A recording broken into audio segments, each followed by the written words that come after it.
இது எங்களோட கோட்டை தெரியும்ல, எங்களை அடிச்சுக்க ஆளே கிடையாது அப்படின்ற மாதிரி ஒருத்தர் மாசா பேசியிருக்காரு. பேசினது யார்?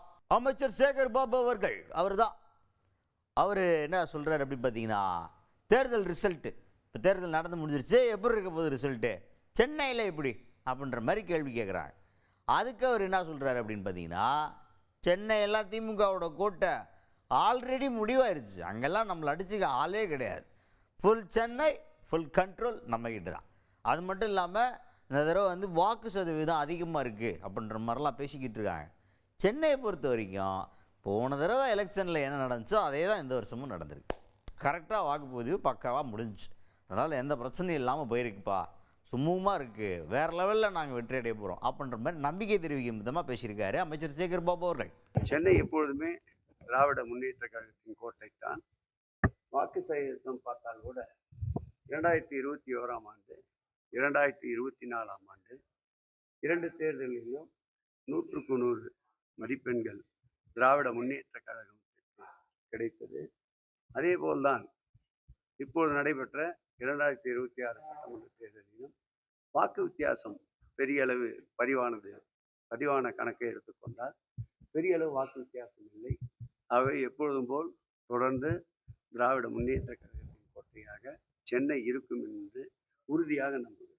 அதுக்கு அடுத்தது வாக்கு சதவீதம், பர்சன்டேஜ் ஆஃப் ஓட் ரெஜிஸ்டர் ஆகிருக்கிறது வந்து அதிகமாக இருக்குது அப்படின்ற செய்தியை நீங்கள் எல்லாருமே பார்த்துருப்பீங்க. கடந்த காலங்களை விட இப்போ கொஞ்சம் அதிகமாக இருக்குது அப்படிங்கிறத அப்படி வந்து சொல்கிறாங்களே, இதை நீங்கள் எப்படி பார்க்குறீங்க அப்படின்னு கேட்குறப்ப சேகர் பாபு அவர்கள் என்ன சொல்கிறாருன்னா, அப்படிலாம் ஒன்றுமே கிடையாது, போன தடவை என்ன ரெஜிஸ்டர் ஆச்சோ அதே தான் இந்த தடவை நடந்தது, இப்போ இன்னும் பெரிய அளவுக்கு ஒரு மாபெரும் வித்தியாசம் டிஃப்ரென்ஸ் அப்படின்ற மாதிரிலாம் பார்க்க முடியாது. சென்னையில் கூட நீங்கள் அதை தான் கணக்கு பார்க்க முடியும். போன தடவை என்ன நடந்துச்சோ அதான் சென்னையில் வாக்குப்பதிவாக பர்சன்டேஜாக ரெஜிஸ்டர் ஆகிருக்கு. So not a big difference அப்படின்ற மாதிரி பேசியிருக்காரு.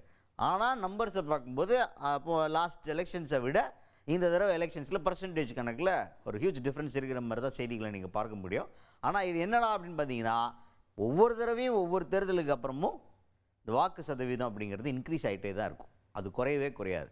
சில நேரங்களில் எதிர்பாராத விதமான அதிருப்தியான தேர்தல் வரும்போது மக்கள் வந்து தங்களுடைய கண்டனத்தை பதிவு பண்ணுறதுக்காக வரலாற்றில் சில நேரங்களில் அந்த மாதிரி பர்சன்டேஜை குறைச்சி காட்டுவாங்க, ஓட்டு போட முடியாதா அப்படின்ற மாதிரி. ஆனால் அது எப்போவுமே நடக்கிறது இல்லை, என்றைக்காவது ஒரு நாள் நடக்கிறது. வழக்கமாக பர்சன்டேஜ் வந்து இப்படி படிப்படியாக இன்க்ரீஸ் ஆகிட்டே தான் போயிட்டுருக்கும் எல்லா ஸ்டேட்லேயுமே. அதுதான் தமிழ்நாட்டிலையும் நடந்திருக்குன்னு சொல்லிட்டு வல்லுநர்களாக சொல்லிட்டு இருக்கிறாங்க. அதற்கு இணையான ஒரு பதிலை சேகர் பாபு அவர்கள் சொல்கிறதுக்கு முயற்சி பண்ணியிருக்காரு. வாக்குப்பதிவு சதவீதத்தை எடுத்துக்கொண்டால் கடந்த 2021ஆம் ஆண்டு நடைபெற்ற தேர்தலில் நடந்த வாக்குப்பதிவு தான் சற்றேறக்குறைய இந்த தேர்தலிலும் சென்னையை பொறுத்தளவில் நடந்தது. அதுக்கு அடுத்தது வந்து இவர்கிட்ட இன்னொன்று என்ன கேட்குறாங்கன்னா, வாக்கு சதவீதம் அதிகமாகிறதுக்கு காரணமே தாவேக்கா வந்து கட்சி ஆரம்பித்து களத்துக்கு வந்ததுனால தான் வாக்கு சதவீதம் இன்க்ரீஸ் ஆகிருக்கு அப்படின்ற மாதிரி ஒரு கருத்து சொல்கிறாங்களே தாவேக்கா அப்படின்னு கேள்வி கேட்குறாங்க. அதுக்கு இவர் என்ன சொல்கிறார், நான் அரண்டவன் கண்ணுக்கு இருண்டதெல்லாம் போய் அப்படின்ற மாதிரி ஒரு பழமொழி சொல்கிறார். இப்போ நம்ம கேட்டதுக்கு இந்த பழமொழிக்கு என்னையா சம்பந்தம் அப்படின்ற மாதிரி யோசித்து பார்த்தா இவர் இப்படி சொல்ல ட்ரை பண்ணியிருக்கார். அதாவது காக்கா உட்கார பணம்பழம் கீழே விழுந்த கதையால் இருக்குது அப்படின்ற மாதிரி சொல்ல முயற்சி பண்ணியிருக்காரு. டக்குன்னு அவருக்கு மைண்டில் வந்தது அரண்டவன் கண்ணுக்கு இருண்டதெல்லாம் இப்போ இன்னும் பழமொழி மைண்டில் வந்துச்சு போல். அதனால் இர்ரிலவெண்ட்டாக ஒரு பழமொழி சொல்லியிருக்கார். ஆக்சுவலாக சொல்ல போனால் இதை தான் அவர் சொல்லியிருக்கலாம், காக்கா உட்கார பணம்பழம் விழுந்த கதையா, நாங்கள் என்னமோ கட்சி ஆரம்பிச்சதுனால தான் வாக்கு சதவீதம் இன்க்ரீஸ் ஆகிடுச்சின்னு தாவேக்கா பேசுறதெல்லாம் அதெல்லாம் லாஜிக்காங்க அப்படின்ற மாதிரி கேட்டிருக்கலாம். அந்த துணியில் தான் அவர் பேச ஆரம்பிச்சிருக்கிறாரு. அது என்ன பேசியிருக்காரு அப்படின்றத கேளுங்க. அரண்டவன் கண்ணுக்கு இருண்டதெல்லாம் பேய் என்பது பழமொழி ஏற்கனவே இருக்கின்றது. அது வேண்டுமானால் அவருடைய இந்த சொல்லுக்கு உதாரணமாக எடுத்துக்கொள்ளும். அதுபோக தொடர்ந்து ஒரு முக்கியமான விஷயத்தை பேசியிருக்காரு அமைச்சர் சேகர் பாபு அவர்கள். அது என்ன யாரை பற்றி?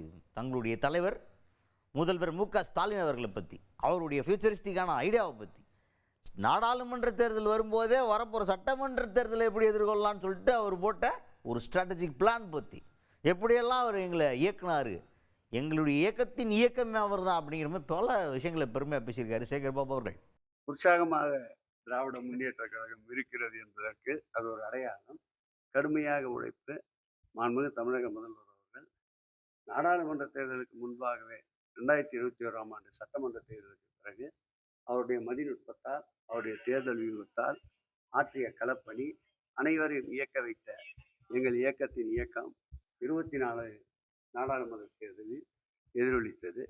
அதேபோல் 2022ஆம் ஆண்டு நடைபெற்ற மாநகராட்சி உள்ளாட்சி மன்ற தேர்தலிலும் அதேபோல் அவர்